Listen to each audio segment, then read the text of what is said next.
We have new developments tonight in the Natalie Holloway case. Aruba has just summoned the man who got Joran van der Sloot to fess up about Holloway's disappearance for questioning as a possible witness in the case. Prosecutors say that Patrick van der M, who has already spoken to the media, and now he must answer their questions.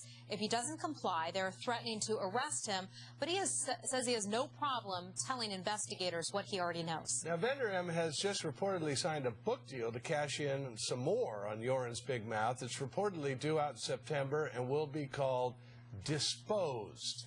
Meanwhile, Natalie Holloway's mother, Beth, still wants van der Sloot rearrested, but she is now considering filing a civil suit against him to take all his money away from him.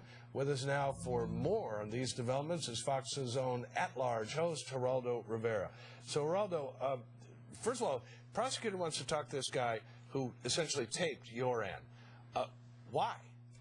Well, assuming he wants to corroborate some of the information on the tape, John, it's not unreasonable for him to ask. What I find ironic is his tough guy attitude toward this informer, toward Patrick van der M.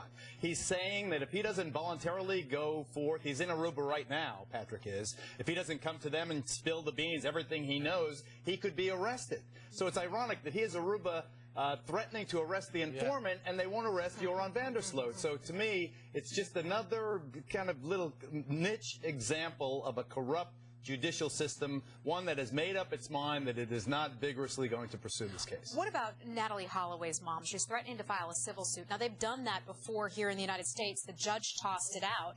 Presumably, this suit would be in the Netherlands. So what does Natalie Holloway's mom expect to get from this? It's a great question, Heather. There were two lawsuits.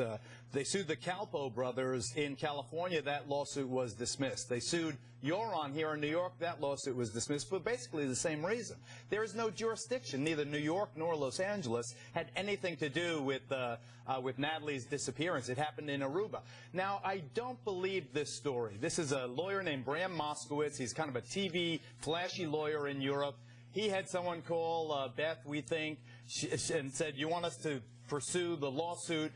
She says, "Sure," but I don't think there's any lawsuit. The problem is twofold. Number one, there's very limited discovery in Aruba or the Netherlands in a wrongful death suit of this sort. So that's why John Q. Kelly, the real lawyer, is waiting for the disposition of the criminal case to have a record. Secondly, in a wrongful death lawsuit there, as opposed to here, they call it economic feasibility. There's a real financial limitation to the amount of money you can recover.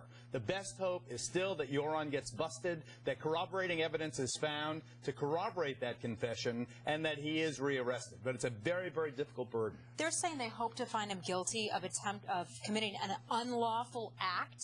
Is that different from wrongful death? No, is there a lower bar, perhaps, that they're going to try to get him for? The problem, Heather, is in Aruba and the Netherlands, there's not a jury. It's a judge. You go before, in this case, a three-judge panel.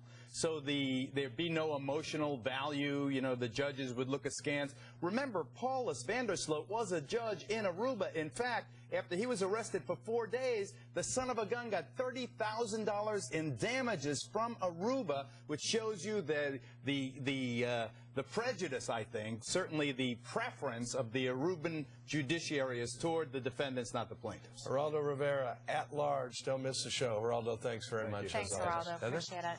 Now we're on to new details in this brutal stabbing of a California mother.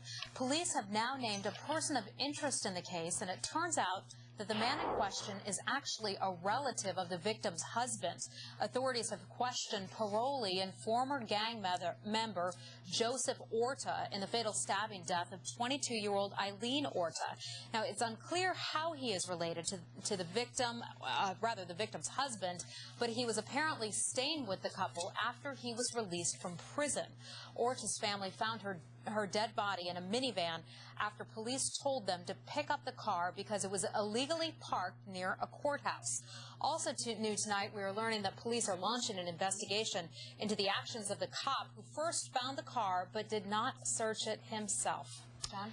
Ready, aim, fire. The U.S. Navy is ready and able to shoot down a broken spy satellite that threatens to crash into planet Earth anytime. Now, how will it happen? Details ahead on the Fox News Channel, the most powerful name in news. Prime time tonight. It's another big night for Obama in a dramatic win. But can Clinton stage a comeback on Super Tuesday, too? The best political team is Hannity and Combs.